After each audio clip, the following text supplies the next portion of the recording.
വോട്ടെടുപ്പിന് ശേഷമുള്ള ആദ്യ ദിവസം ഫലം സംബന്ധിച്ച കണക്കുകൂട്ടലിലാണ് പ്രമുഖ സ്ഥാനാർത്ഥികൾ. LDF സ്ഥാനാർത്ഥി M. വിജയകുമാർ AKG സെന്ററിലെ പാർട്ടി യോഗത്തിൽ പങ്കെടുത്ത ശേഷം മുഴുവൻ സമയം അരുവിക്കരയിൽ ചെലവഴിക്കും. UDF സ്ഥാനാർത്ഥി KS ശബരിനാഥനും ഇന്ന് അരുവിക്കരയിലാണ്. വായനയും വിശ്രമവുമായി സ്വന്തം വീട്ടിലാണ് BJP സ്ഥാനാർത്ഥി O. രാജഗോപാൽ. മണ്ഡലം ചുറ്റിയുള്ള സ്ഥാനാർത്ഥികളുടെ ഒരു മാസക്കാലത്തെ വിശ്രമമില്ലാത്ത നെട്ടോട്ടം. ഇന്നലെ തെരഞ്ഞെടുപ്പ് കഴിഞ്ഞിരിക്കുന്നു. ഇന്ന് സ്ഥാനാർത്ഥികളുടെ പരിപാടികളെക്കുറിച്ച് അറിയാൻ പ്രേക്ഷകർക്ക് താല്പര്യമുണ്ടാവും. ഇത് തിരുവനന്തപുരത്തെ പാറ്റൂരിലുള്ള LDF സ്ഥാനാർത്ഥി M. വിജയകുമാറിൻ്റെ വീടാണ്.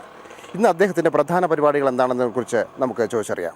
പോളിംഗ് ശതമാനം വർദ്ധിച്ചതിൽ ആത്മവിശ്വാസത്തിലാണ് LDF സ്ഥാനാർത്ഥി M. വിജയകുമാർ. അതേസമയം ഇന്നലെ മണ്ഡലത്തിൽ ശക്തമായ മഴയില്ലായിരുന്നുവെങ്കിൽ പോളിംഗ് ശതമാനം ഇനിയും കൂടിയേനെ എന്ന അഭിപ്രായമാണ് M. വിജയകുമാറിന്. ഇന്ന് CPIM സംസ്ഥാന സെക്രട്ടേറിയറ്റിൽ പങ്കെടുത്തതിനു ശേഷം മണ്ഡലത്തിലേക്ക് പോകാനുള്ള തയ്യാറെടുപ്പിലാണ് M. വിജയകുമാർ. വസ്തുതാപരമായിട്ടുള്ള കാര്യങ്ങളാണ്, വ്യക്തിപരമല്ല. അതിൻ്റെ അടിസ്ഥാനത്തിൽ നിശ്ചയമായിട്ടും അരുവിക്കരയിൽ LDFന് വിജയം സുനിശ്ചിതമാണ്. രാവിലെ AKG സെൻറ്ററിൽ കൂടുന്ന സ്റ്റേറ്റ് കമ്മിറ്റിയിൽ പങ്കെടുക്കുക എന്നതാണ് മെയിനായിട്ടുള്ള കാര്യം.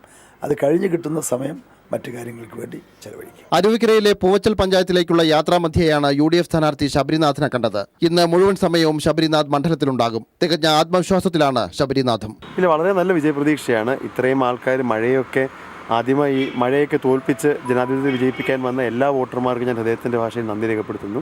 ഇത്രയും നല്ലൊരു പോളിംഗ് ശതമാനം കൂടിയത് തീർച്ചയായും UDFന് അനുഗ്രഹമാണ്.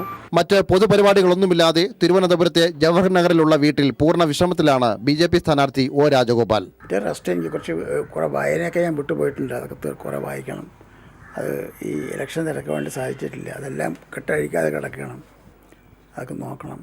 പരിപാടി വേറെ പരിപാടിയൊന്നുമില്ല. Public programme. മുന്നണികളും സ്ഥാനാർത്ഥികളും ആത്മവിശ്വാസം പുലർത്തുമ്പോഴും വോട്ടർമാരും ഒപ്പം കേരള ജനതയും അരുവിക്കര തെരഞ്ഞെടുപ്പിന്റെ അന്തിമവിധിയെ ആകാംക്ഷയോടെ കാത്തിരിക്കുകയാണ്. ക്യാമറാമാൻ അജിത് കുമാറിനൊപ്പം VG Minish Kumar, news bureau, Thiruvananthapuram.